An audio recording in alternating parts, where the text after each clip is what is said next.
Yeah. Yeah. So with that said, I think we just kind of jump right into it. And what I'll do is I'll kind of give you the mic for as long as you feel like you want it. I'll just let you kind of introduce yourself and let everybody know, your mission, Mhm. your visions, and we'll kind of jump right into it and we'll get going. All right, awesome. Well, hi everybody. My name is Kristie Sealock, but a lot of my friends on here call me Viz for my handle name. I am a 31-year-old mother of two. I recently decided to get into politics because I felt like the people representing us are not doing a very good job. They're not hearing us, and they're not really. I don't feel like we can trust them in that sense to follow through with the things that we need now, especially during this pandemic. So trying to get into new things like, like crypto. I've always been interested in the stock market, but never really felt a pull to it until, Doge became a thing. And then I felt like that was a time to really try to educate myself on as much as I could. So I'm really happy to be here and chat with you guys about everything, really. Yeah. Now I was going to say, you're the irony is this: you're going to be a revolutionary regardless of the outcome. Oh, really? Yeah, if you think about it, like think about where you are right now. I don't know if there's any conversation with any other political candidates about basically breaking the chains on multiple levels like this. It takes a lot for somebody to put their, I mean, like you said, you're a mother of two, Hmm. to put your life in such a pivot and basically get behind the passion and the direction for the betterment of not just your family, which is what it's easy for mothers to kind of do, but really you're going to be a revolutionary in the sense that you're going to basically pull in this entire world. If everything goes to plan, right? Hmm. You're going to be a leader in the space whether you like it or not. You're doing it. You're hosting the space. You're out there. You're putting yourself out there. You're putting your image on the line. And for that, I commend you. It's not an easy task, but I definitely want you, if there's anything to take away from tonight, is to know that you have a huge backing. Our community supports you fully. Um, Obviously, the talking that we've done offline, we got your back, and we'll fight tooth and nail for you. We'll try every angle. We'll find every angle. But I think, again, you leading, that's something you're always going to be able to say. That's that you were the first person, at least for our community, to break through the chains. So I commend you. Um, and I mean, speaking on my own behalf, I appreciate you because there's not very many people out there that are willing to step up and put their life, you know, on the back burner and pursue something as aggressive as you are. So Thank you so much. I mean, everything you've just said means a lot to me. I know. I don't know if any of you know this or if you followed me for a while, but I am also very vocal about the traumatic abuse that I had in my past, and that is a huge leading reason why I'm doing what I'm doing. Not only do I have nothing to lose in that sense, but I've seen corruption on a small scale, and I've seen the same corruption now today. It's the same thing that I dealt with privately. We're dealing with now open in the world, and it took me so long to work through my own personal stuff. But when I saw the similarities in our politicians, that narcissistic, that I'm gonna do bad things, but I don't want to be held accountable. The passing bad policies and bad laws that don't benefit all of us. mm-hmm. I see that. I see that, and it makes me so mad. And it was only until the last 2 years that I realized that all those representatives who say that they're there for us and they listen, right? They don't Uh-huh. listen. Yeah, Uh-huh. they don't listen, and they don't care. And the government knows how bad it is, and they Right. still don't care. So Yeah. yeah.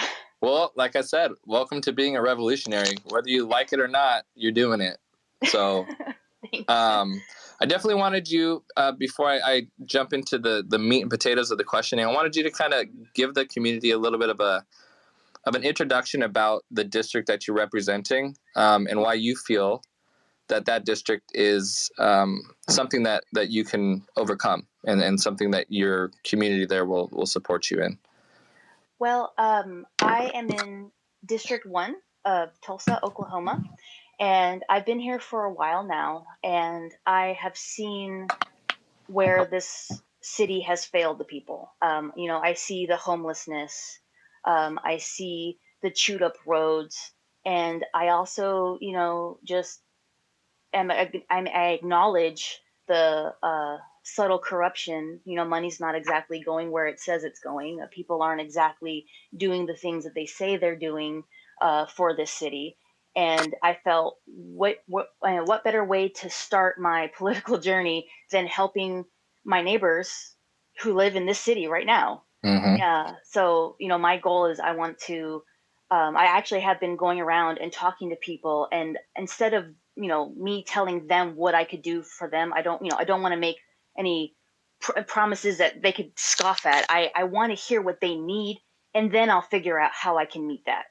And that's the conversations that have been the most common in the past couple months that I've had with my neighbors and friends.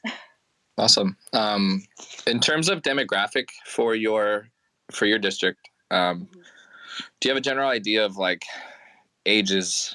Obviously, there is going to be a generational gap regardless of what district anybody represents. Do you have an idea of what the generational gap looks like, or if it's something that is leaning more in your favor, where you're seeing kind of a younger generation kind of being more active compared to how it used to be?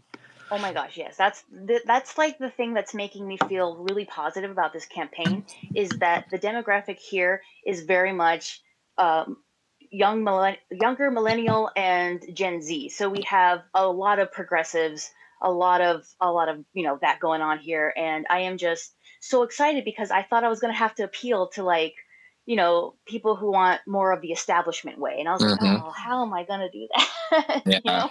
Yeah. But to know that there's so many open-minded people who are actually ready for change and who want it so badly, who just want to see someone different on that ballot, I feel like they might welcome me a little easier. Yeah, no, that's incredible. And I did a little bit of research on the district myself, just kind of offline, and I see the leverage, I see the opportunity, and the windows of opportunity, they do close, but when you see them and they're open, it's a time to pounce. So yeah, no, that's awesome. Thank you. I'm gonna hand it over to Jenny. I think Jenny had some good talking points here. Yeah, so I got 2 questions to start off. Are you ready? Yes, I am so ready. All right. All right. Could you explain for the people who might know nothing about politics? This might be their first time thinking about it or hearing someone speaking about it. What the role is that you are running for, how it fits the political system, and what is your responsibilities would be. That's the first question. Okay. The second question, if you need me to go back, well, let's just go with the first question first, and then I'll ask the second question. Sure. So I am running for a congressional seat in District 1, and right now, Kevin Hearn, a Republican, he's sitting there right now. So we have the kind of the battle that I'm having to deal with right now is that there are a lot of conservative people in the city as well who don't really want to change anything. So, I'm going to have to work on how to, kind of reach across the aisle in that way. But what this position does is representatives are introducing bills, resolutions, and they offer amendment ideas to policies that are currently standing. And my job will be to address that, as well as serve on committees, local committees, and state committees. So my hope is to properly represent my state and everyone, and all all of the issues and all of the things that they would like to see resolved.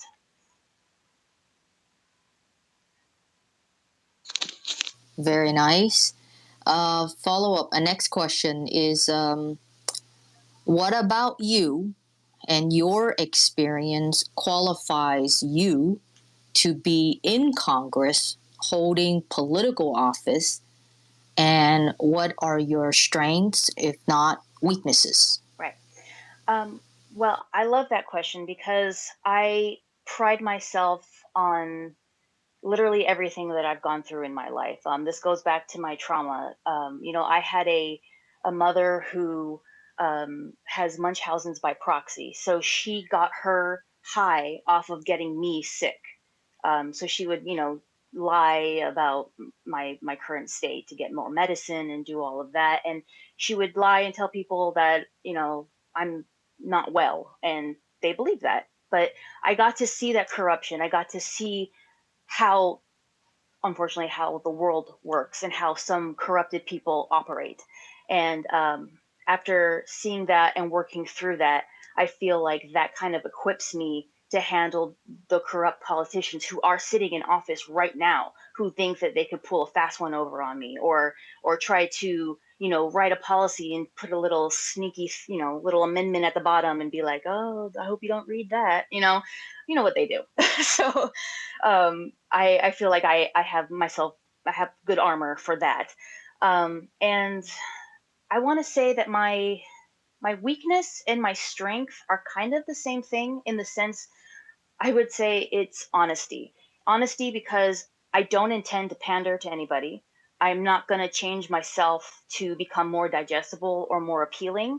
I'm going to stick by science and stick by facts and statistics, especially in crypto. Very observational, hard facts that you cannot dispute or have a different interpretation of. So, I don't intend to do what those what career politicians do. So I just hope that the world is receptive to that, because I know that even when you come with the best intentions, sometimes people can try to tear that down, and it's hard. But I'm going to try to be strong through that. Yeah, I just wanted to add, I know that I've seen it firsthand where a lot of politicians get into it with really good intentions, and then they become tainted by the society that they are in, right? It's very, being in politics, lobbyists, they're very strong people, right? They have a very good way of kind of manipulating people for their own benefit.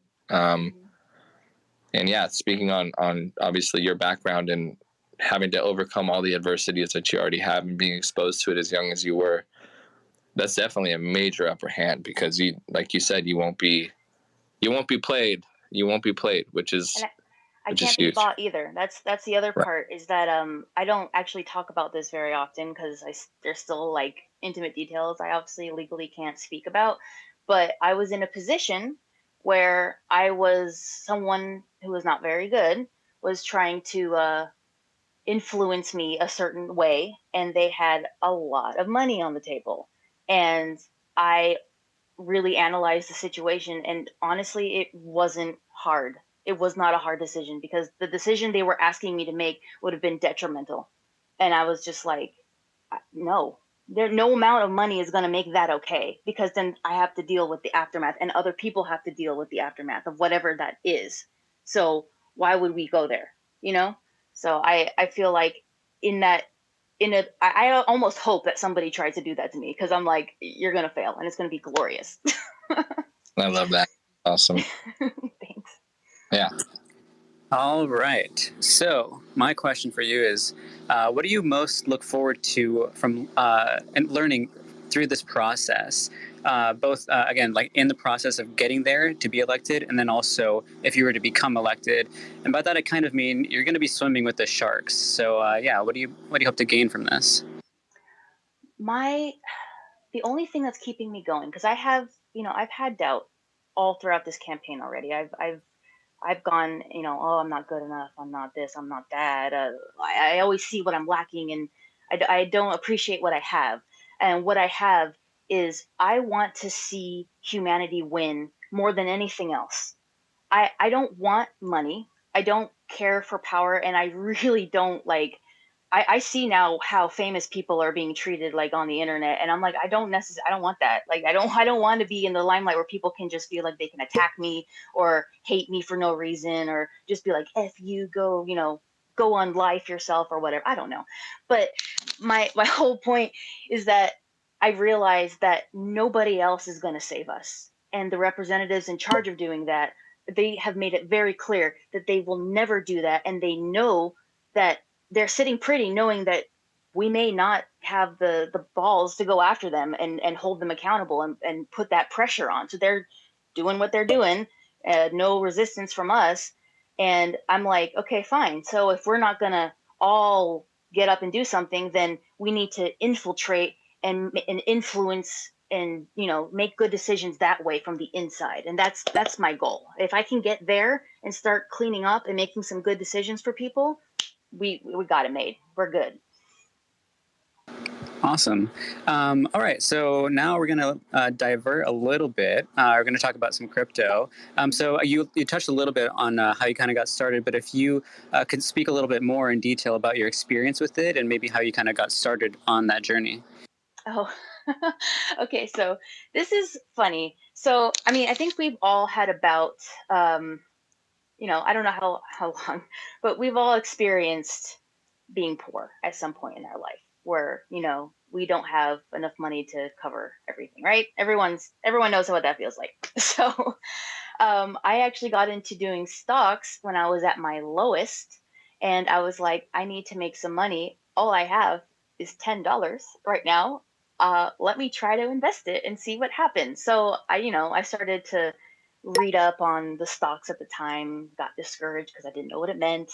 I was, there's so much information, so little time, and sometimes it's hard to ask publicly because you ask someone who is a supposed expert or whatever, and then they might make you feel bad, like, oh, you don't know, whatever, you're a poser. And I'm like, no, I'm just learning.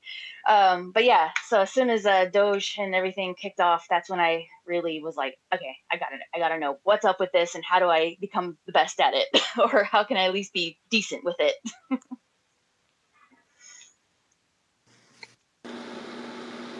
Nice. Yeah, Aaron, did you have anything to elaborate on that, or are you good? No, unless you wanted to say more about your journey, then yeah, I think we can go on to the next one. Did you have any interest back early on? Like how far into this are you? I know obviously we all have our timelines, but just kind of about 7 years. I'm 7 years, 5 years into the stock market, and then more. I've just kind of been following trends. So, I'm still obviously very new. I don't know everything about everything. Don't ask me in-depth questions about like statistics or what I think about some math about it, because I'm still like, I don't know. I'm still that was learning. literally all of my questions. That's all I had left. Oh no. It's all math related. Are you kidding me right now? Dang it. No, I'm just kidding. Actually, you kind of lead me into a good question where we do talk about,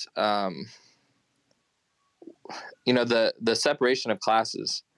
Mm-hmm. Obviously, it's easy for us to kind of sit back and, for our own thinking, kind of dissect how crypto can kind of solve the major separations of classes, not just like the subtleties between the upper and the middle, but really like the poverty line between, poor and middle, which I think is a lot more important than obviously the prior.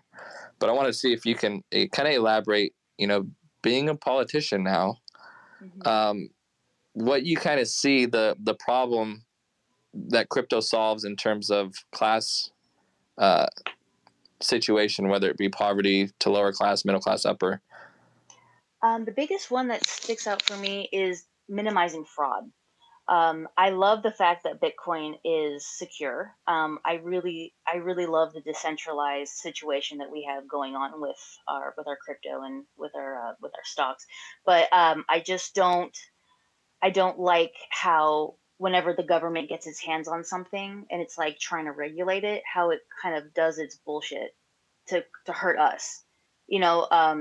Especially even as far with the Robin Hood thing. As soon as we started taking over, then they started freaking out, and then they closed down their app or something. I think it was either the app or the market. They closed it down. They froze it. They froze people's stuff. They wouldn't let us move or sell or anything.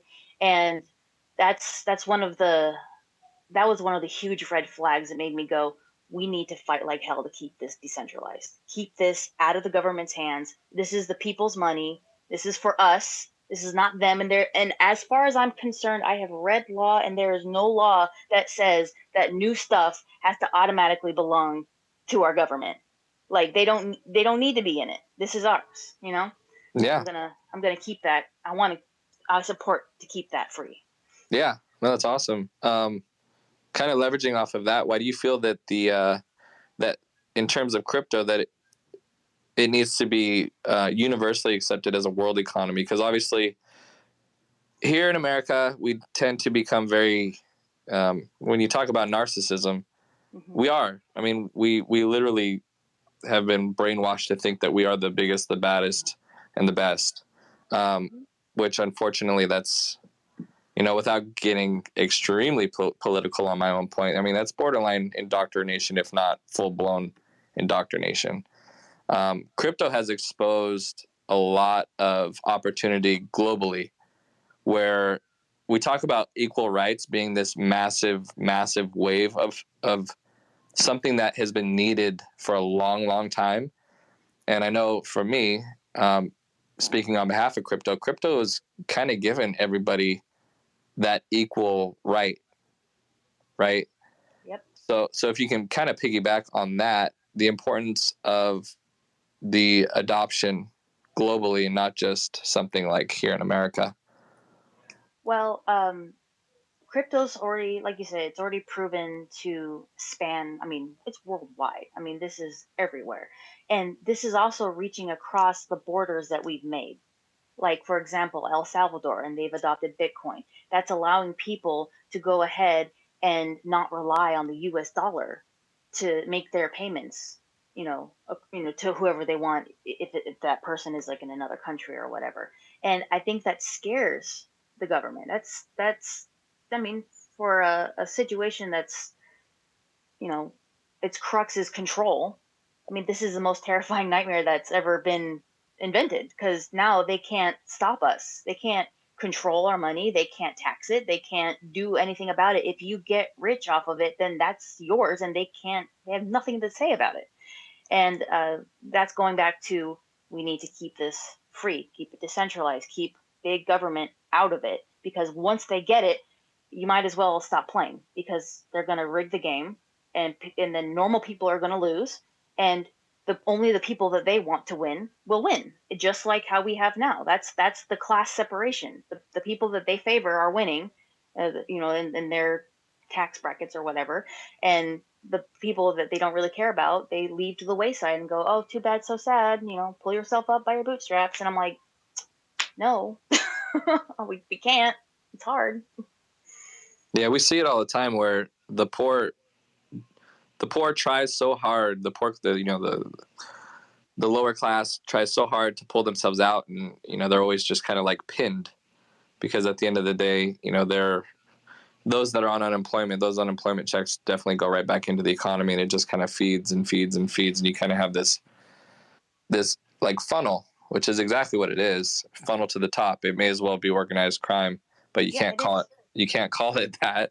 But I mean, organized crime is organized crime. It doesn't matter if it's on the streets or in a government. I mean, you've seen major, like Venezuela, you've seen governments collapse because of the mafioso type mentalities. So, yeah, and I just think that, in politics, with you coming in and you leading the way and being a spokesperson for this mass adoption, you're going to be looked upon by not just people here in America, but globally, which is very, very powerful for you.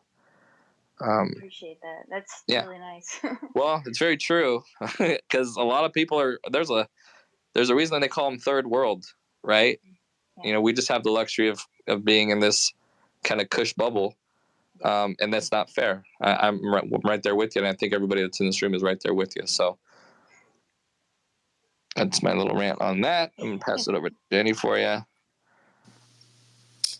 Speaking of Kristie, speaking of crypto and cryptocurrency, and you mentioned about you just mentioned about decentralized, and the government should stay out of what the people want to invest. Obviously, when it comes to cryptocurrency, if you look, say, 5 to 10 years down the road, do you think cryptocurrency would help in terms of solve anything in particularly for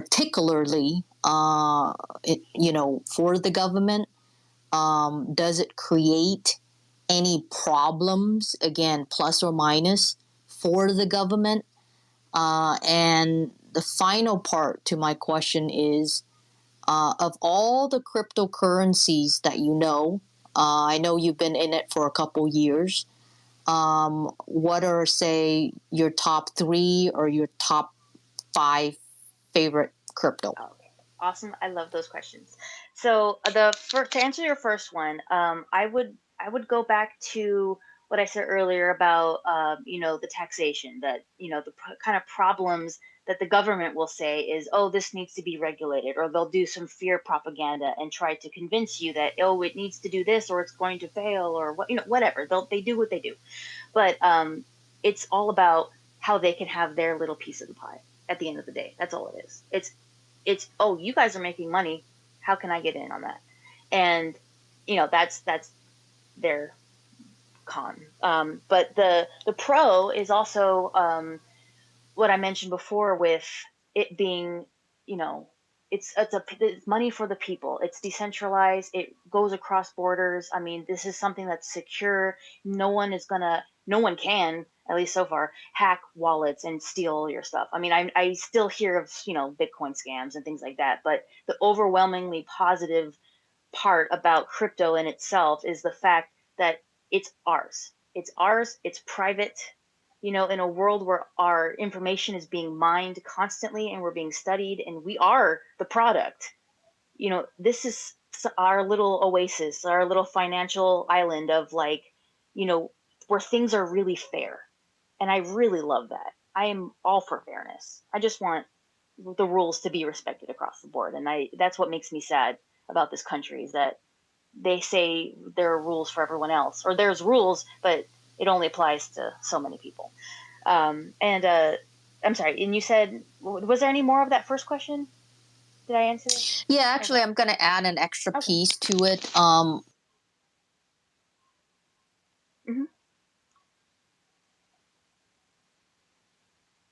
I think she got snapped. Oh. Jenny, I think your service is... There you go. See if your service will clear up a little bit.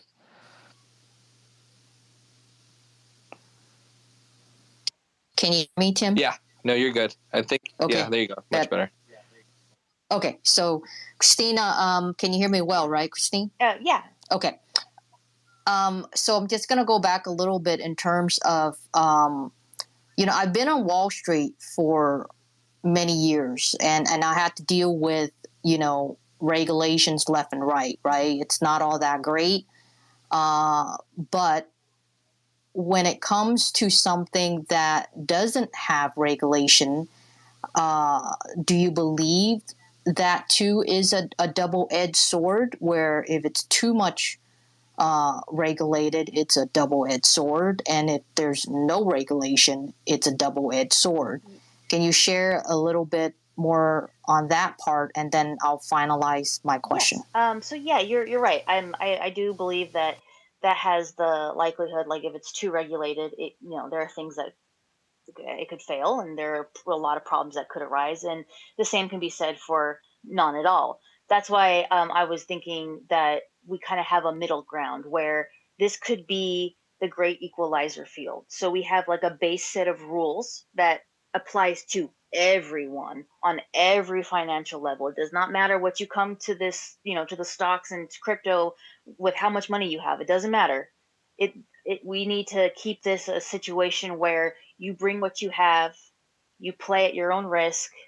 And, there are fail safes, of course, like say if technology advances and someone's able to hack or, put up some sort of mess with the code and mess things up, because that does happen. I mean, we can't pretend like that's not a possibility. So if that happens, there should be fail safes to protect users from that's of no fault of their own. But there should not be any sort of room for biased regulation or policies that exclude or make, do what we do now, or what the rules that we have, where we have all these hoops that you have to go through for whatever reason. So, if we can keep that way, I think it would be a really wonderful thing. Great.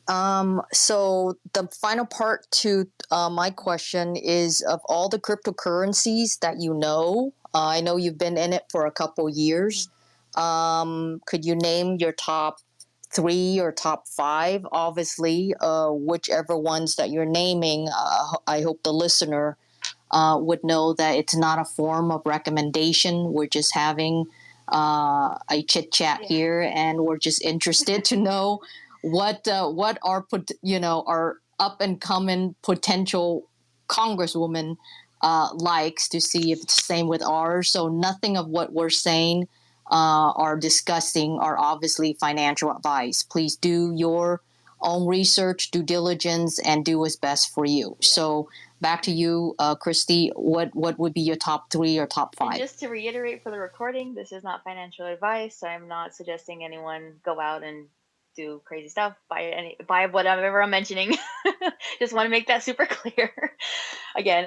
But yes, so I do have a short list. My favorites right now, my 2 favorites are obviously Doge, AMC. I mean, AMC already had a special place in my heart. I already was so sad to see it go, or on the way of not existing anymore. So when people kind of rose up on that, I was like, that's awesome. But my other favorite that's been doing pretty well is Virgin Galactic Holdings. That actually was mentioned on mainstream media a couple times. I didn't pay it any mind, but I kind of haven't, I just have a little bit invested because I'm not still convinced about it, but it's been good to me. So that's my favorite too. And also Ethereum and Litecoin. So those are my 5. Okay, so basically 3 cryptos and 2 stocks. Did I get that right? Okay, so the crypto side, because I know we have a lot of crypto listeners in here. Again, not investment advice, people. We're just trying to see what she likes, okay? She likes Doge. Woohoo! She likes Ethereum. That's been going down. That's been getting hurt a lot lately. Yeah, I think the high was 42.25. I think today's 1,800. That's like bloodbath. And the third one that she likes is Litecoin. All right, so that's very cool. Aaron, I think you're next. Yes, indeed. All right, so I've got a fun question for you. So when it comes to altcoins, meme coins, so-called shit coins, and pump and dumps, how do we regulate this, or should we regulate it at all? Should it just be the Wild West? Anything goes, legalized gambling, or should there be something done about this? And then if so, who should do it? That's so good.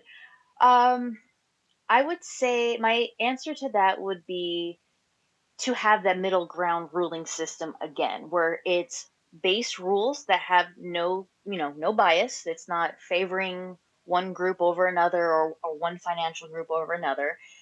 It should, I would love for it to kind of resemble gambling in a sense, because I want it to be as fair as possible. I don't want there to be room for anyone to try to come in and play their dirty games and, rig the system to work in their favor over everyone else. Like, if you come to the table, you come with what you have, you play with what you're ready to lose, and let's go. But no secret, no, none of that. Like, I think we need to fight to keep it as fair and stable as possible. Cool. And then you kind of touched on a little bit of this, but I'm going to kind of ask it again, and maybe in a slightly different way. So the way I see it is like, there's no way the government is just going to sit idly by while, everyone makes money off crypto, keeps advancing with crypto. So whether it's them making their own or starting to adopt some, they're going to find some way to get involved. And so my question is, if government were to adopt crypto, accept it as legal tender, does it lose its decentralization? If it's taxed, does it lose some of its significance? Could that be damaging to crypto, or is it just its own beast that doesn't really have to worry too much about that? I couldn't say indefinitely one way or the other because my hopes are that it is accepted as legal tender and that it stays decentralized. I don't want that platform to be corrupted like how it would inevitably be corrupted if the government had its full way with it. But yeah, I mean, it really, again, we need to have, um, set rules that apply to every single person, and maybe I don't know. Whatever has to happen, we're gonna have to fight for it. That's what I know. I mean, we need to become that unenforceable wave. If we all demand something, it will be done. Just because there's too many people demanding it. So if we all demand how we want this to be run, it's gonna happen. But we all need to be on the same page. You know what I mean? Like we all have to come at them with one set. Yeah. Like this is what we demand. Don't fuck with it, accept it, but don't mess with it. And if we can maintain that, that's a form of taking our financial liberty back.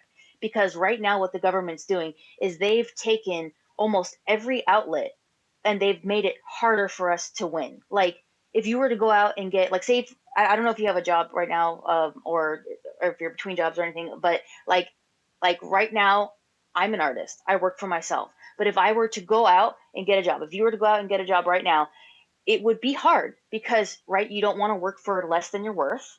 And then the requirements to get paid more, you need all these degrees, you need all this experience, you need recommendations. I mean, while it's normalized, it's still not the most efficient thing because now we're canceling out people who desperately now need to work, can't because they need, 10 years of experience for an entry level job. How does that make sense? You know? So now we finally found a way to make money. We're that's pulling ourselves up by our bootstraps. So that's the argument we can make. That's what we're doing right now. We're making smart, educated decisions in the stock market and in crypto, and we're making a profit. If they don't like it, that's because they're not getting a piece. And that's what we need to defend. So maybe to touch on that just a little bit more, do you have maybe sort of a vision for how we sort of keep that power? And by that I mean the government, unfortunately, has its fingers in everything, in every retail business, in every institution, and so ultimately their fingers are in the most powerful entities. And so, yeah, how do you see us? And again, crypto is in its infancy, so we still have a long ways to go. A lot of things can change. But yeah, do you have somewhat of a vision of how really we can keep that power and they can't take it away from various angles? Yes. So for the position I'm campaigning for to be elected into, that's of the first step into creating these policies and these laws that protect people, the things people are interested in. And my plan is that I want to go and be in a position to introduce this and protect it and fight for it. And I hope, like, I'm so happy to hear that I have you guys, supporting me and show interest in supporting me. I don't know if I can't speak for obviously every single person in the room. I don't know. But, if you support me, what you're supporting is someone fighting for absolute freedom, someone fighting for a platform that is not going to be corrupted. I mean, we're fighting for our liberty here and in a world where everything's been taken away. And I think that's pretty honorable. It's pretty awesome. That's my plan. Awesome. And so it does sound like getting a little bit more politically active would be a huge step. Oh, yeah. Yeah. I mean, like I said before, we can't rely on the people who are already in office to do anything. I mean, they might say really nice words and they might say everything you want to hear. And they might have done all the things that you think they need to do in order to earn the spot that they are currently in. But I mean, I'm watching politicians with Ivy League degrees making dumbass decisions that require common sense. So, I am definitely going to push back if anyone's, like, oh, you need to be a master in this. No, you don't. just need to open your eyes and pay attention, you know? So I want to try to educate people and get this information and be transparent about it, and really redefine like how we operate as a society. And it starts with taking that leap and getting involved. And I know they don't want me there, but I'm going to be there anyways. I like it. Thanks. You got to be fierce. You got to be. Are you sweaty yet? What? Are you sweaty? Because I'm sweaty. I'm reading my next question, and it's making me sweat. Oh no! What question? Yeah.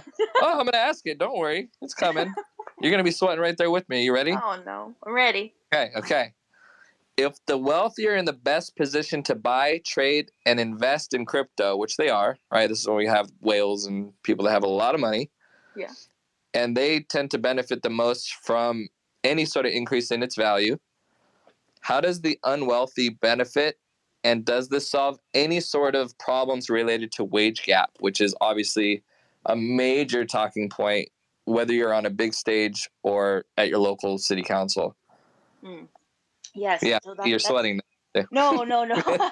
I'm not sweating. Actually, I'm so happy you asked this, because Thanks. I read it.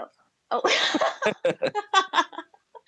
Well, I thought a lot about that in the past too, because you see those big accounts who they post their, oh, I just dropped 100K into this stock, it's gonna be great. And of course I get a little jealous. I wish I was a whale. I wish I could just drop a couple thousand into something and call it a day and be like, right on.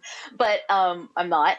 But at the same time, this is what I was talking about. The platform, like, I think Aaron, you said that it was like the Wild West. Like, this is kind of where we're at right now, where it's like anything goes. There's nothing that's kind of discriminating anyone right now. It's just whatever we have, we're working with.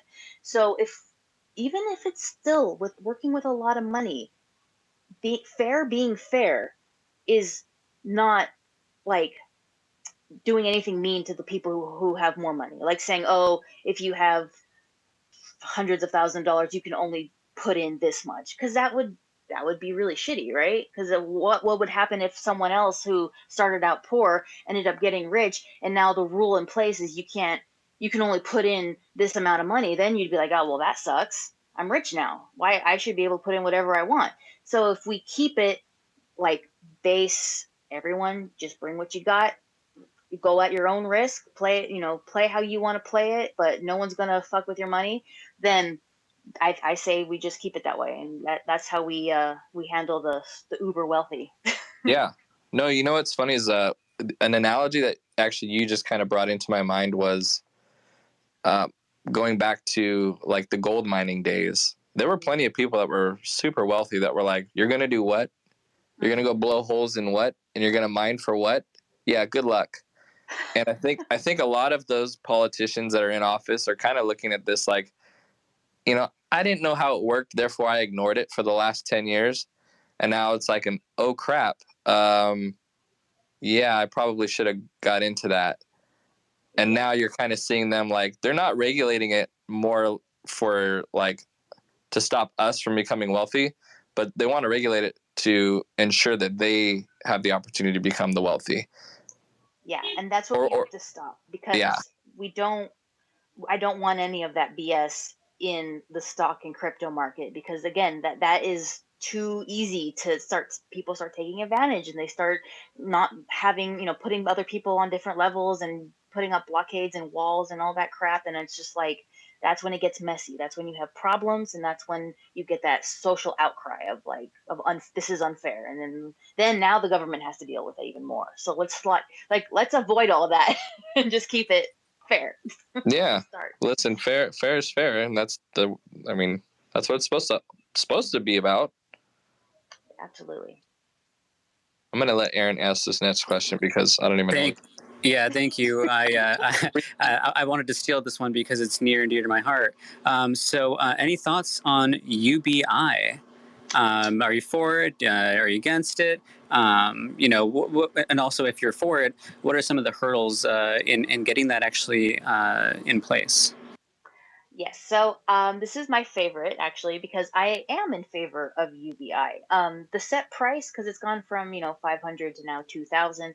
I still go from I don't know which is the right amount, but what I do know is that at the very least, I would be leaning more towards $1,000. And anyone who knows anything about economy or how money works would know that that's not even enough money to quit your entire life and just live off of that. Like, everything is expensive. There's a price for everything. And that, in my mind, UBI is a way of saying, hey, I'm sorry for making this life extremely expensive and difficult. Like, it's kind of like they put us in a very bad position, and they still are telling us to tough it out with no extra help. And you know every how it goes. It's hard. But I feel also like we can UBI can be plausible after learning how many huge corporations actually have skirted their responsibility of paying their fair share.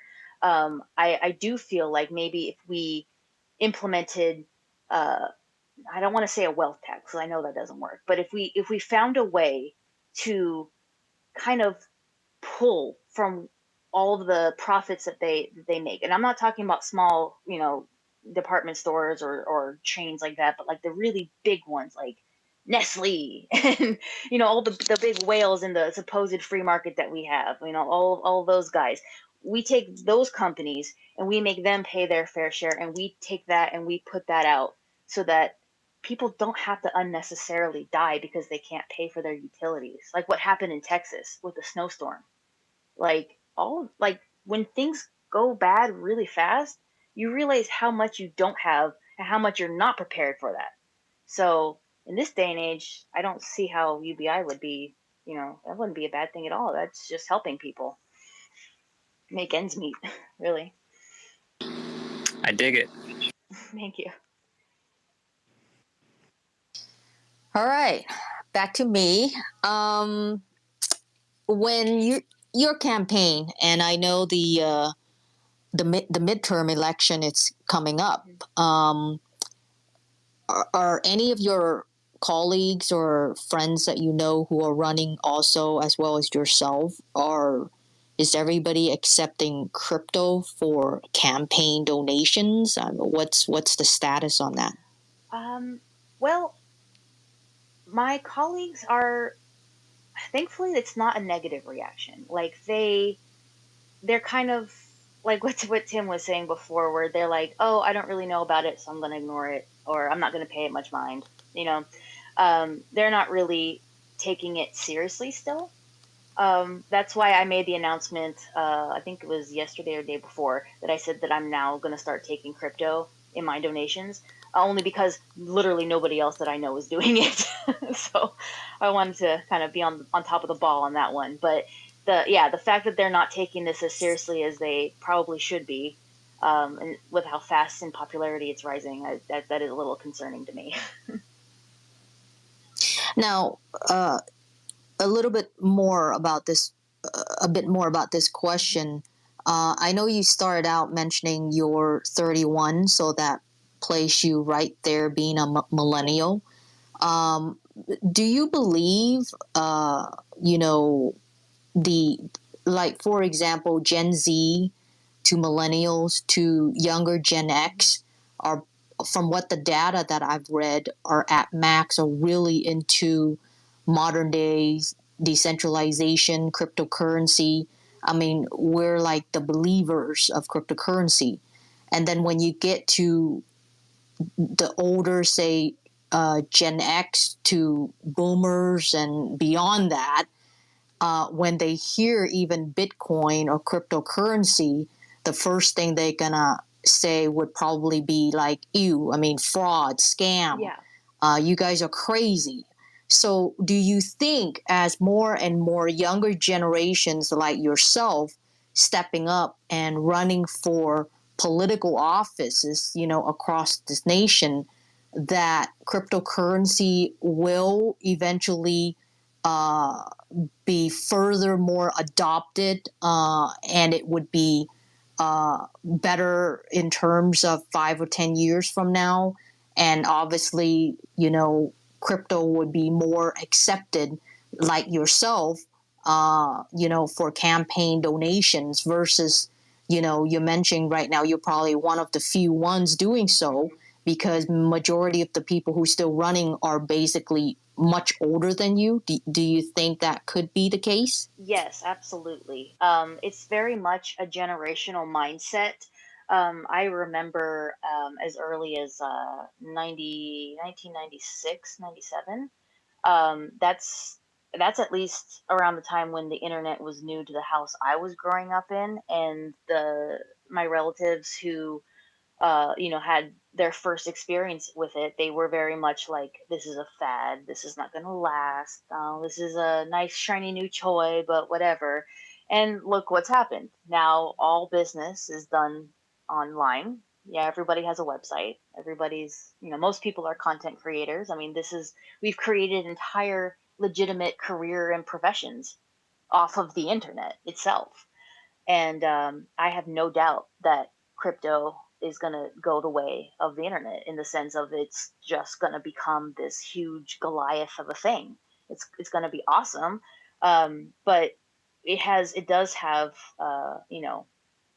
it does have that mysterious vibe to it, I would say, to the older gen. So they dismiss it immediately. They don't want to. Some people don't even want to try to understand it. They just go, it'll go away, but it's not. I don't think so. Yeah, so it's funny, but I have friends who ask me similar questions that, they always say, Jenny, how many years do you think that we would get all the older politicians out so we can replace with, like, at max, younger Gen X all the way down to millennials like yourself and maybe Gen Z stepping up, because we definitely need a change. I mean, a lot of these senators and they've been sitting in the same position for like decades, right? I mean, like decades. And they are not modernized. They are not computer literate. They're not.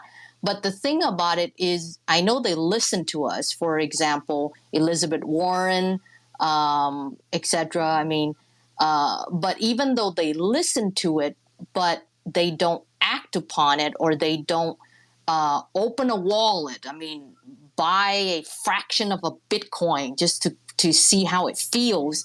It would be much so unfair to the younger generations that they're making policies on something that they really don't know. I mean, that's something that I'm just putting out because even I don't understand sometimes. But anyway, we've already beaten enough with that particular topic. Let's go to El Salvador. Okay, so the question is El Salvador Bitcoin situation. Can you name what are your thoughts in terms of some of the pros and some of the cons? And I believe there was a second country that they're going to vote. They haven't yet voted yet. That they could be the second country to accept Bitcoin as their currency. Can you share a little bit of your thoughts about that? Yes, I've been following that pretty deeply. Because I was so shocked to see that they accepted that. I thought that was a really bold move, and that was really awesome. And that left me with the impression that a vote for Bitcoin, for crypto in its entirety, is actually a vote for freedom. It's a vote for giving people back a little more power over their financials and over their life, and not allowing a government entity to tell them what they can or can't do, and impose all these regulations that would make things unfair for the general population. And I said earlier that the fear, I think, is that they're going to try to do the fear mongering of, they're going to try to blow up it's a volatile market, we're so unsure, we don't know, or try to say, there's hacking problems, or if you do this, or if you accept this, you're going to instantly be compromised. That's not true.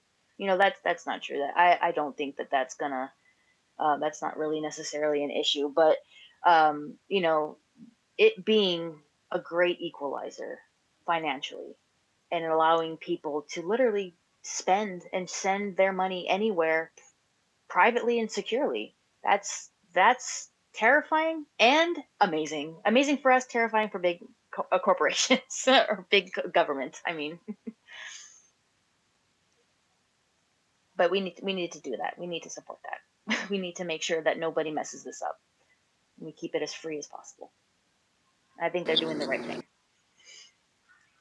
So I'd actually like to touch on that just a little bit more, because we were talking earlier about keeping government out of our cryptocurrency, and so because over in El Salvador, it's actually being handled by and pushed by the government and given to all these people. What is it going to be, like $30 per person? Do you see any issues with it coming that way? So it's not from the ground up; it's the government creating these laws and bills around it. So there's already some elements of control that are happening there. Yeah, I like that they're pushing it. I like that they're encouraging people because I feel like when there is a platform like this as a system that is wildly beneficial to people, and it has the potential to change lives. It really does. Um, to see a government entity support that's a refreshing change because usually government does not want to release any sort of control they have over their people or anything. But if even if our government or other governments were to adopt the same, okay, we support it, but we're not going to mess with it. We're not in the sense that we're not going to take it over and corrupt it and keep certain people out or make it really hard for you to operate it or be successful in it. That's where I feel like we need to keep that line drawn. Like, it would be really nice to see our government like it, but I don't want them to feel like they need to take it over. Cool. All right, so I'm actually going to combine my next two questions into one because you kind of spoke on some of it a little bit. So when it comes to the way you're, in your position running, how do you see others that might also be running or that are in office talking about, are they for or against it? Do you see particular parties being more or for it or against it? Or is it more just sort of an individual thing? So it's not a Republican or a Democrat thing. But yeah, how are you seeing it from your perspective? I'm definitely seeing it from it's an individual thing as far as my experience has been with it. I've I've talked to some people around town, especially, we talk about all sorts of things and, crypto definitely does come up. And I love to chat about that, but I've noticed that it's not, it hasn't been overwhelmingly Republican or overwhelmingly Democratic. It's just people who are more often than not, it's people who are looking for change and they're like, tell me more so I can get ahead. How do I win? Like, what do you, they always ask me like, oh, do you have any information? Like, what do you know? How, what should I invest in or whatever? And I always, try to stay away from telling people how to invest. I don't want to, tell anyone what to do with their money, but it is really refreshing to see people from all walks of life get interested in this. This is kind of like, I feel like it's bringing everyone in, that's really nice. Yeah, that's a good point. So perhaps crypto can be sort of a unifier. Yes, and that was the one thing that I was actually so happy to see because a couple weeks ago, I was getting really heated here on Twitter. I was getting really frustrated with the fact that I spoke to a local leader, right? And he was explaining to me all of the issues in his community, right? And he was like, okay, the government's not helping us. We need more government support. We need more funding. We need this, and that. He's like listing all of these things that he needs. And I'm like, okay, so why don't we get some people together and let's go do it ourselves? And he completely shut me down. He was like, no, that's stupid. You're silly for thinking it or for even suggesting that we do that. And I was like, wait, hold on. That sounds really backwards. Like, shouldn't you as a leader want to rally people together and have people volunteer to help each other? Like, I don't know. To me, that makes sense, but I guess not to him. But at the time, it made me go, what is going to get us together? What is going to get us so emboldened to just do something? And thankfully, around that time, that's when I saw Dogecoin just rise up in popularity. I'm seeing, Slim Jim and all these other companies, these brands trying to hop on the bandwagon, all these, these people trying to get in on it. And it just struck me as, holy crap, crypto is what is bringing us together. All of these people from different political viewpoints, different experiences. I mean, I've been connected with so many people I probably would not have been connected with if it weren't for this community. And for that, I am beyond grateful. Like, this is so valuable to me.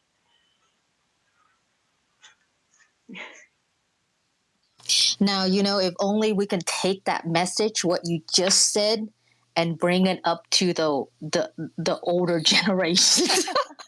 If only they could listen to us, then then it things would be so much better in this space. But anyway, Tim, I think it's your turn. It's my turn, babe. Here we go. Oh no. We're about to get intimate. Are you ready? Ready. Okay. What do you feel are your immediate needs to get recognized? And I know this is a very loaded question because the power of social media can only take us so far. Mm-hmm. There's no reason that we're just now finding out who you are and what you're doing. I feel like that's a ball that's been dropped because we should all know who you are and what you're doing. Like, everyone in this community should be like, oh my God, like, Kristie's speaking. Oh my gosh, I got to go listen because this is about our future. It's about my future. It's about my kids, my this, my that. I need to hear her speak. How do we get you more recognized, and what do you feel has been missing so far?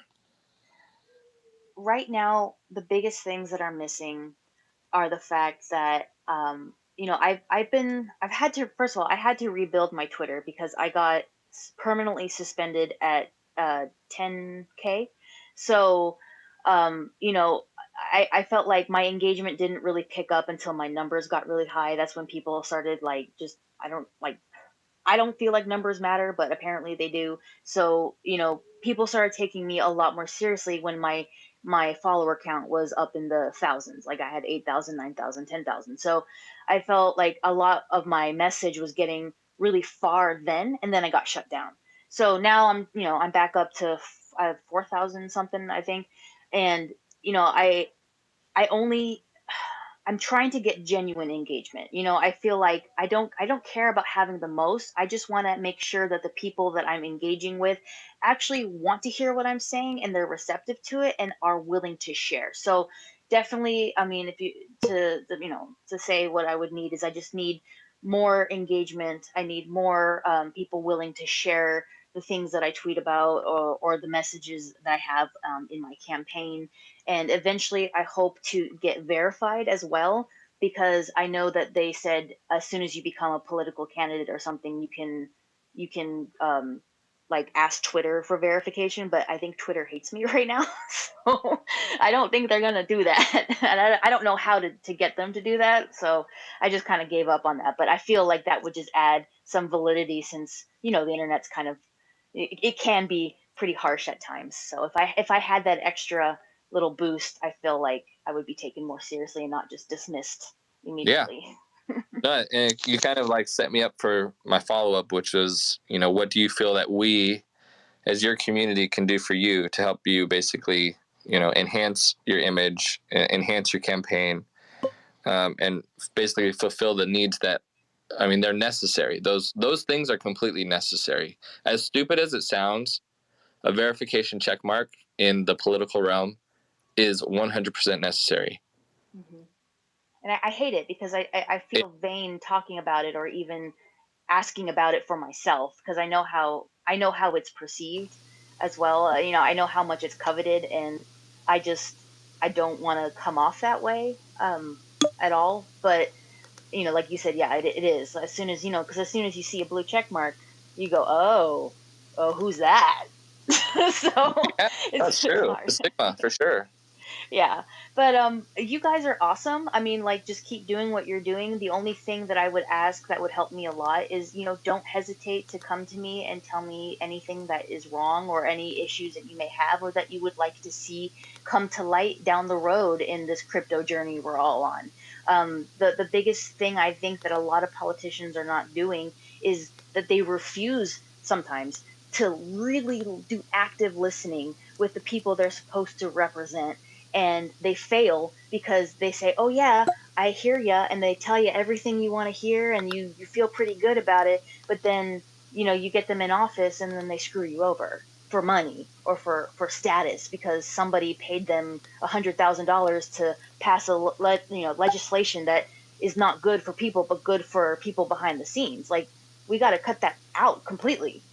And I don't want to ever be in a position where people tell me, oh, you don't know who you're representing. No, I'm making it my life mission to know exactly what my friends and family and neighbors need so that we can get this done.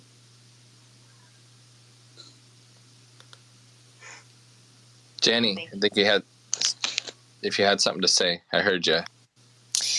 Yeah, no, I was speechless after what she just said there, which is great. I wanted to ask, I believe, just a quick follow-up of Tim's question. Do you have like a catchphrase? Maybe that might also help you too. So I know I have a lot of influencer friends. They're either chefs or different types of influencer. One of the things that I do notice, most of them, they have like some kind of a catchphrase. Like I know this young Vietnamese chef, and her catchphrase would be chef's kiss, for example, right?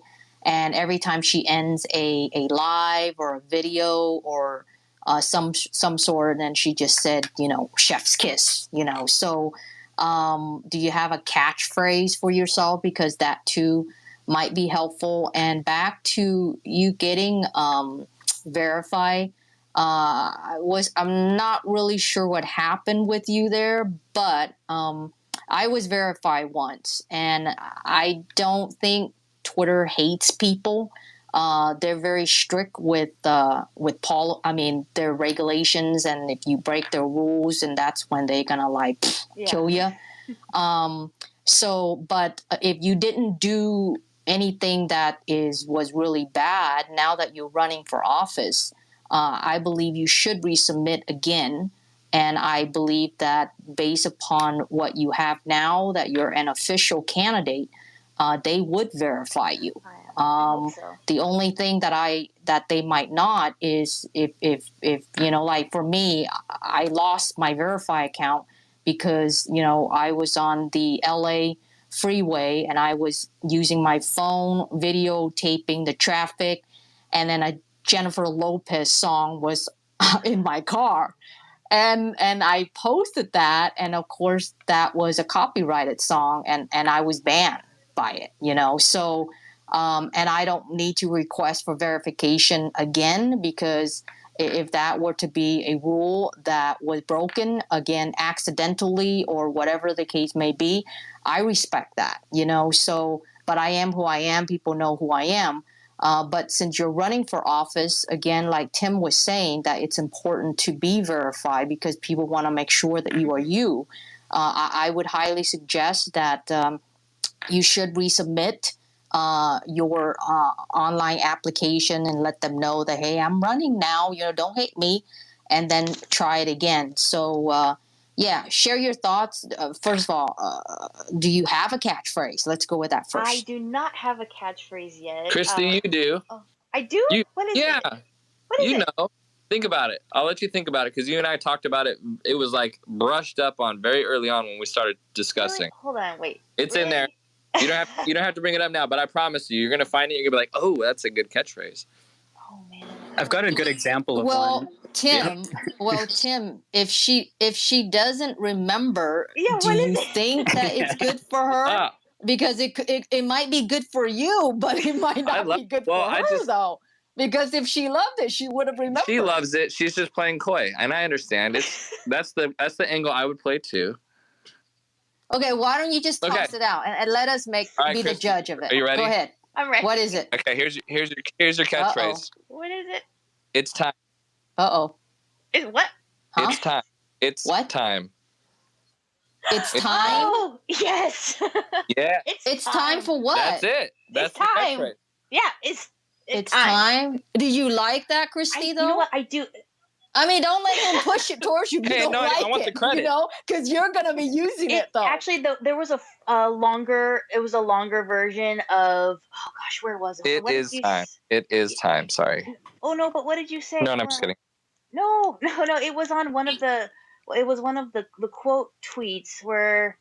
Oh man, I should have had it pulled up. I didn't even think about that. It was. Oh man, I'm looking now. This is gonna. I won't copyright. I promise. No, I know. It's just. Well, it was so good. My first thought of that, it's time, or it is time. The next question people are gonna ask is, it's time for Right. what? Boom, and then you got her so engaged that she can go on and just say, it's time for this, and that. Let's rock. I don't know, Kristie. If I were to be your friend and give you an honest advice, I said, let's think about that. Here's the whole thing. Because I got it. Okay, go for it. Go for it. He said, our future, our journey, it's time. Now that's more of a quote, but I like it because it resonates with exactly what I was pushing for, which was unity, which was, I saw that we all, as humans, we can go back and forth till the rest of time, fighting about our identity, fighting about religion and politics and race and just everything under the sun. I get it. There's a lot that can, make us divided and be divisive. But what we need to do is really put things aside, not saying that it's okay, not excusing it, not doing all that, but putting literally life on pause for a quick second and going, we need to band together and we need to survive as people. We need to stop fighting and do a little ring check. We'll come back to this later, but right now we all need to figure out how to survive. And we all need to figure out how to work together so we don't have another civil war or something. We need to get our shit straight. And that only comes when everybody is willing to work together towards a common good. And that is the most positive thing I felt that came out of this particular community was, I'm sure maybe y'all may not agree about absolutely everything, but the one thing you can agree on is where this is going and how we all work together as friends. And if we can keep that and keep spreading it out into the general population and say, look, we can work together and nobody's head exploded and nothing happened, nothing bad happened. We actually made progress. More people will be willing to put down their arms and their weapons and their verbal weapons and be like, hey, okay, let's go. So what was again? It's time. Can you repeat? Let's go. Yeah. I mean, there were two things prior to it's time. It's our future, our journey. It's time. Somehow I like the longer version better, but hey, play with it some more.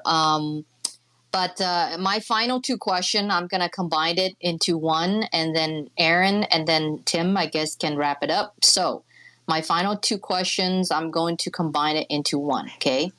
Cryptocurrency continues to evolve and change. Mm-hmm. Even if one crypto finds itself to be stable or usable, the entire market, new technologies, new tech, can quickly and drastically affect the entire space. In your opinion, Kristie, is crypto the future of currency? Will the global currency ever exist? Will governments always prefer to have their own currency? If so, will it be fiat, digital currency, or crypto, or both, or what do you think? I firmly believe that crypto is the future to start. And what I predict happening is what's going to happen is this is going to become so popular and so widespread that the government is going to have to deal. They're going to have to figure out how to adapt to this. Now, I don't think that I think maybe one day, if everyone is on the same page and stays on the same page, I think we can make this a completely digital currency where, you just have to swipe your phone or, you can just ping money anywhere you want and it's fine. You don't need to deal with physical stuff anymore. But there is going to be a short era of time where we're going to have both physical US dollar money and we're going to have crypto and we're going to have all of that. And it's going to live side by side for a while. But if we become the unenforceable wave where we all of us are kind of abandon traditional currency and we all put everything we got into this, it's inevitable. I mean, the world goes where we lead it. So if we choose to do crypto over anything else and we keep it that way and we keep it consistent, I mean, yeah, they have to just follow suit. They have no choice if everyone's doing it eventually. Interesting. That's the part. It's how long do we have to wait, you know? But well, if you get more people, Aaron. if you get more people sooner, like if this keeps growing as rapidly as it's growing, we're going to see it pretty quick. But it's people who have doubt. It's the doubters that we need to get on board, like the ones from the older generation who's like, I don't care about this. Like that. Once we get a majority of people, Yeah. we're good. Sorry. Yeah, and I believe that, you know, one of the many reasons why Bitcoin and all of the cryptocurrency have been taking a beating lately is surrounds the uncertainties of Gary Gensler, the SEC. They're gonna about to drop some rules and regulations on top of everything, you know. And so that goes back to what we were saying, is that, you know, we have these older generations who are not adopters. They don't believe it. Nobody can change their minds, right? I mean, there are a lot more lobbyists. I'm not sure if you started to deal with lobbyists yet. I'm sure you will probably, you know, who are pro Bitcoin, pro cryptos, going into to lobby for the space. But so far, what I have heard is that it's not making much progress because, again, the people who are making these policies, it's like we're trying to beat on what's the saying? Beat on a dead horse, right? But anyway, I'm going to put you on a quick spot for fun, and then Aaron can take over.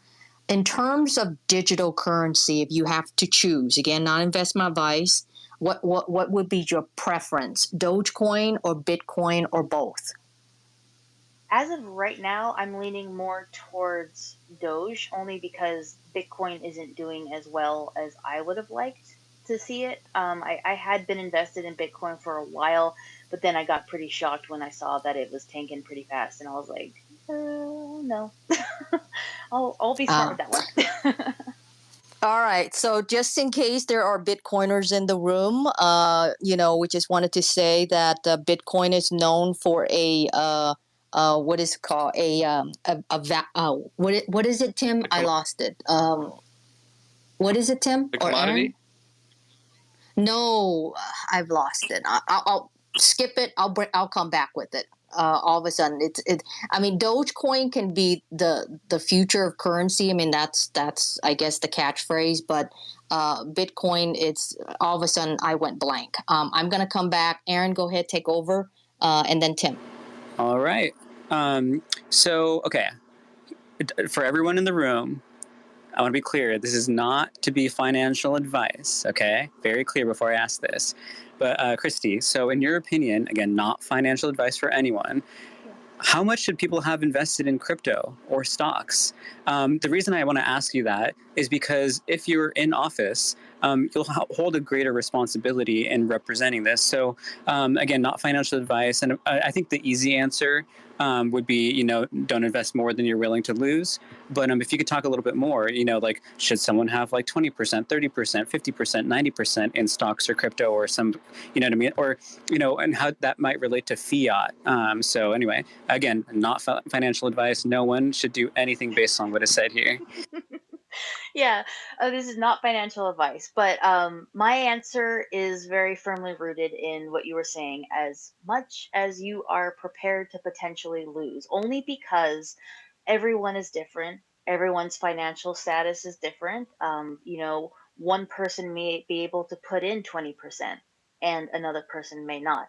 And what I've noticed, especially during, just even recently, we have those virtue signalers, those ones who go, "Oh, you're not a real investor unless you have this much," or you.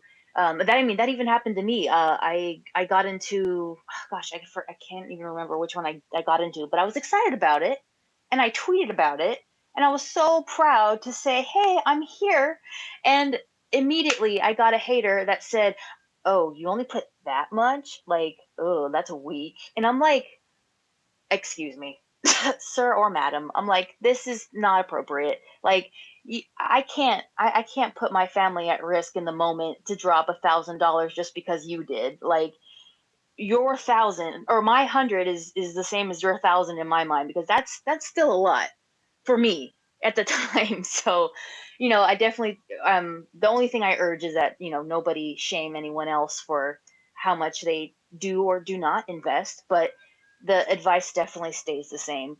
Only come to the table and put in as much as you are okay with losing, because that's on you at that point.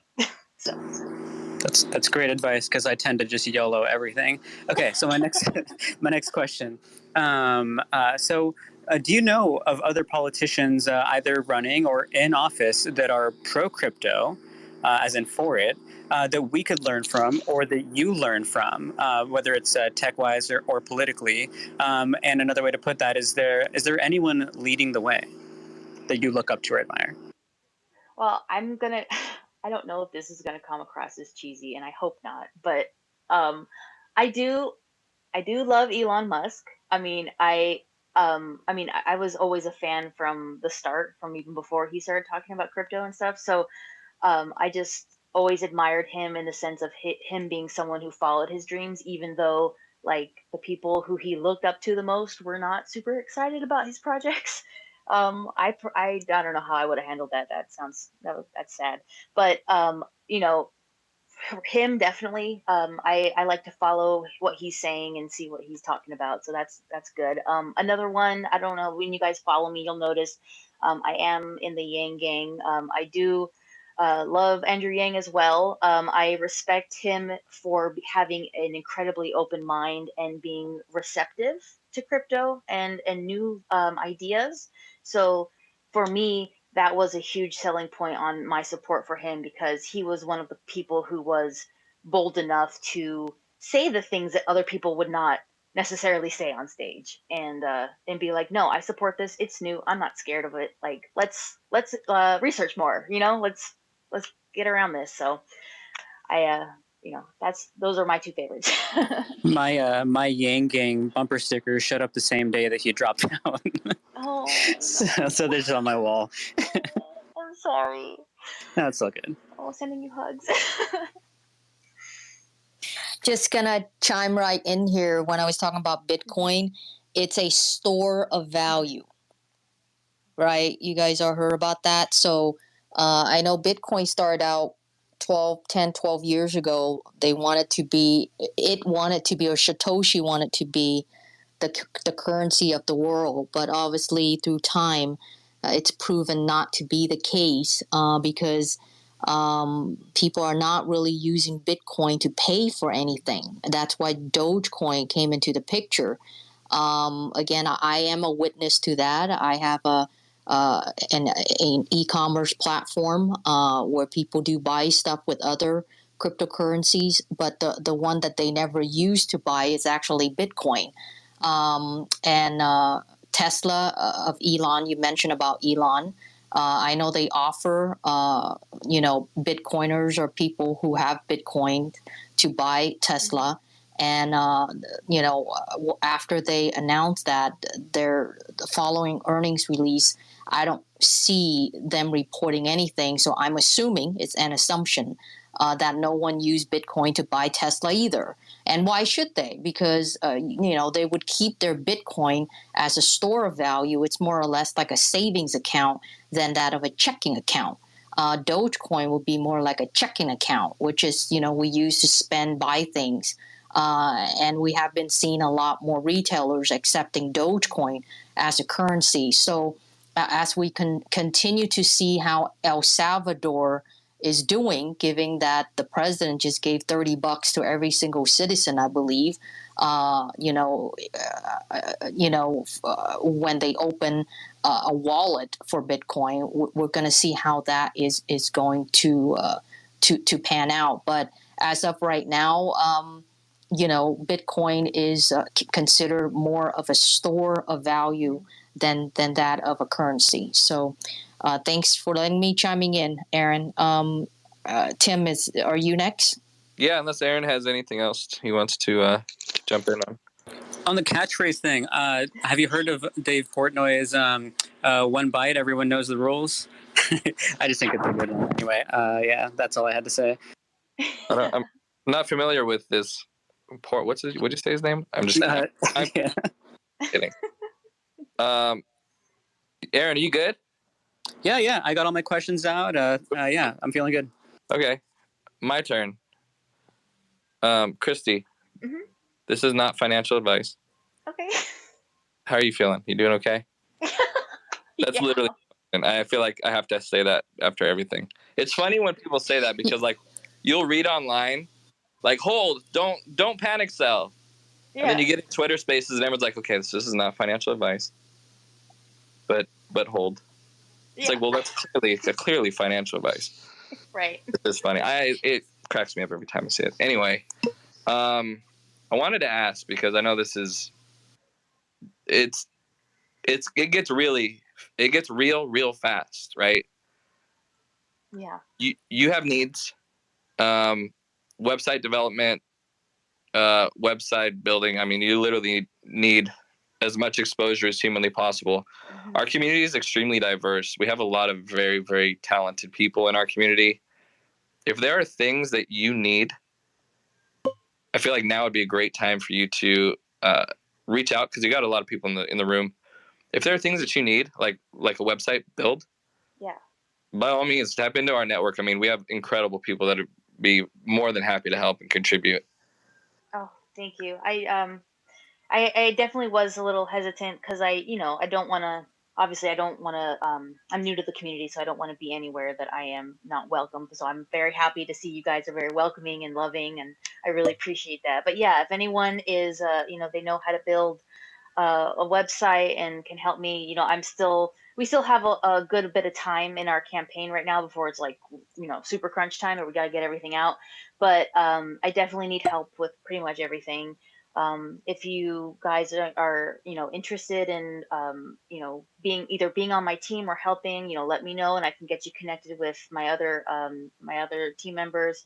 Also, just thank you for sharing and liking any of my tweets or anything like that. I really appreciate the exposure. Like you don't have to, but you do, and that's really nice. So thank you. I appreciate it. Yeah, of course. Listen, we're you nailed it. It's your slogan right now. It's your placeholder. But I mean, you're exactly right when you say it, right? It is our future. It's our journey. Yeah. And unless we act, I mean, we're basically hoping that someone else is going to do it for us. And we have seen where that's gotten us. Yeah. So, and me being a politician, I mean, technically, quote unquote, many people are going to have a reaction to that. They're going to go, oh, you're wanting to be in politics, so I don't know if I can trust you. But, the thing I want everyone here to know is I am just someone who has had it with feeling helpless. I have had it with, just everyone fucking us over and over and over, and we can't do anything seemingly about it. And I, thankfully, because of my abuse, the only positive thing about that is I hadn't gotten to live. So I don't have anything to lose. If you go into my history and you try to look me up, you'll find only really recent stuff. I mean, there's no long history of me moving all these places and doing all these things because she kept me in the house. She literally abused me. So, like, I'm someone who I feel like I have that clean slate. I have that clean record. I haven't done anything bad. I have no intention of doing anything bad. And all I want to do is just be that voice for you guys to help propel you and actually get the issues that you need on that table and get actual resolutions and no more false promises.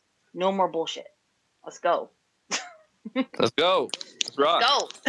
And I did want to say something real quick. Not that you need to become like all of us zombies that spend every waking hour listening to spaces and speaking in them, but it definitely goes a long way, like you were saying, which is something that I resonated with a lot, is getting that sort of like organic growth. Because it's one thing to see someone's like retweet or just something in words or like in text form, but then when you hear them speaking, when you hear their voice, you get to know them a bit better. And so, like you were saying, like you do need some help in certain ways. In my opinion, some of the best ways that you can find that help and get people to really want to help you is going to be them actually getting to know you and hearing you. And so, yeah, don't become like the rest of us. You got a lot to do. But yeah, I'm pretty sure a lot of people here, are you make a much bigger impression and better impression, in my opinion, by letting people get to know you, like in a space like this, rather than just relying on like a retweet. Because to be honest, if I saw someone retweet something of yours, it wouldn't really catch my attention. You know what I mean? But getting to hear you and getting to know you, it's a much bigger impact. Well, I hope I can do more of these with you guys again another time. You know, whenever you want me, I'll be available. I really love connecting with people, and you know, the biggest thing about social media that's so hard is that algorithm. You know, it's like if you're not following the trends, or if you're not, you know, doing those shit posts or anything that gets people attention, you know, they kind of ignore you, and you kind of fall to the wayside. So, yeah, I've just been definitely trying to just kind of get in people's faces without being too annoying. You know, I don't want to put anyone off, but I'm here. Well, guess what? You're going to have to start being very annoying. So Oh, okay. It's unfortunate, but welcome to politics. Oh. Hey, I'm really annoying, and they still let me do this stuff. So I didn't even know how you got in here. I thought you were. Oh my God, you guys are funny. Kristie, I got to tell you, you're awesome. Thank you so much for your time. I know you're busy. Jenny, Aaron, thank you guys so much for obviously coordinating and working on this. I know there's so much to cover. I mean, we were going on an hour and about hour and 15 minutes. That's nowhere close to the amount of information that I know that Kristie, you probably want to share. Oh no, this was awesome. I mean, I had a great time, and before we close out, you guys, if we could just put hundreds up, everyone just put hundreds up for everybody else. You guys are awesome. You guys are here. I mean, celebrating you guys. Seriously, this is why we do what we do, and why I'm trying to do what I'm doing. It's for you. It's for you guys. You know, we have a voice, and we deserve to be heard, and we deserve to have a system that works for us and not against us. So that's right. Love you guys. Again, we appreciate your time. Looking forward to watching you maneuver. Let's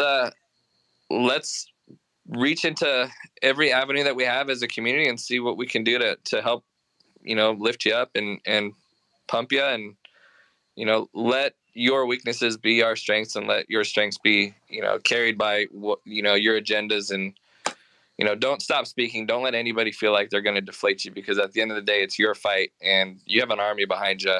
And I'll speak completely on behalf of the Doge Army, which is obviously piggybacking on my Twitter handle, which is Dogecoin Militia. Our army is incredibly strong. And I know that that's a major appeal, which is why I got into the community.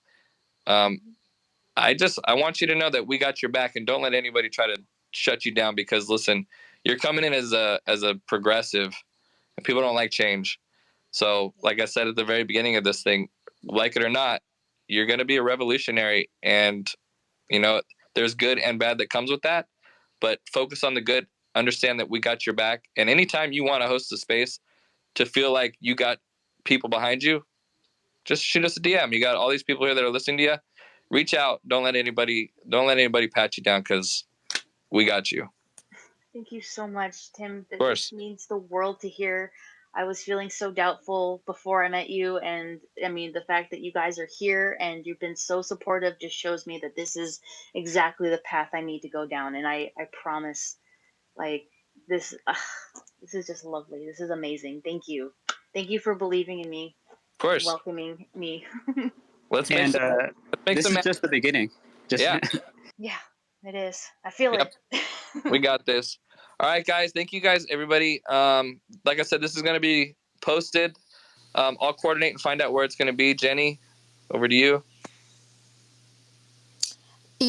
Tim, if you have a YouTube, just put them all on there. So that would be fine since you're hosting it and it's your space. So if you have a YouTube, just go ahead and add that, and then eventually, all of these are gonna be content that we could just share with people. Your YouTube channel, and people could just go there to re-listen to it. And Kristie, it's great to meet you here. Just let us know if you need any help, and if there's anything that we can do to help you to get there, because you got to get there in order for you to help us back, right? So, so we need more people like you, younger generations who believe in cryptocurrency, regardless if it's Dogecoin or Bitcoin. It's all cryptocurrency.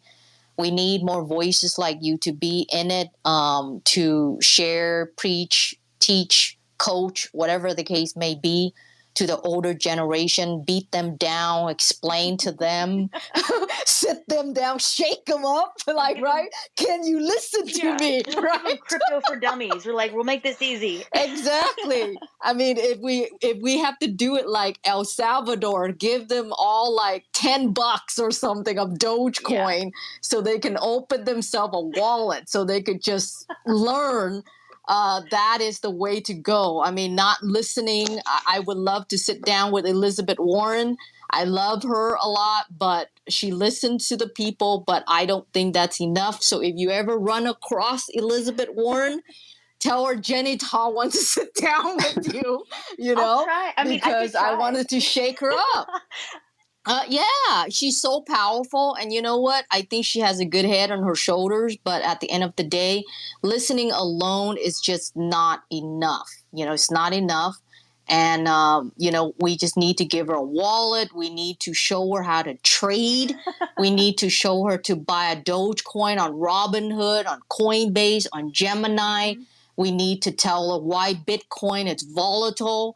And we need to tell her why, it is volatile, but, it shouldn't be regulated.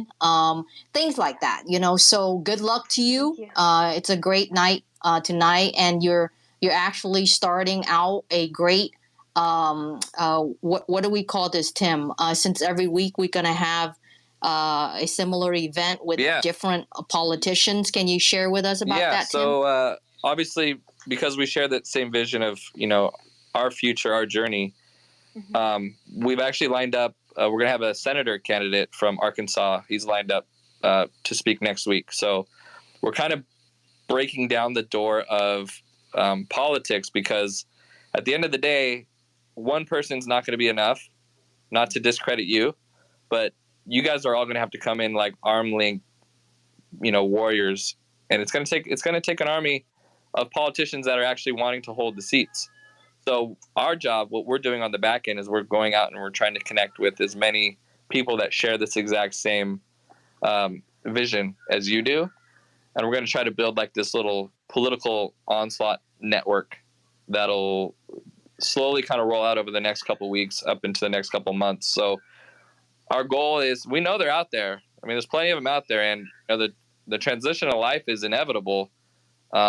It's just a matter of finding everybody and making sure that everyone's on the same page, because we saw what happened with GameStop and the power in numbers.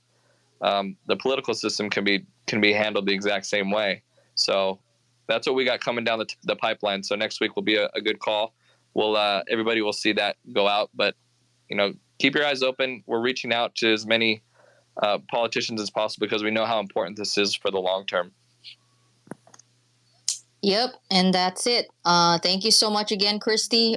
We're all here, and if you need anything, just reach out to us, and we'll try to support you as much as we can. Thank you so much, you guys. I just wanted to say again, thank you so much for welcoming me, and thank you everyone for being here. I just followed every single person in this chat, so just make sure to go check your notifications. But thank you so much, and I can't wait to talk to you guys again.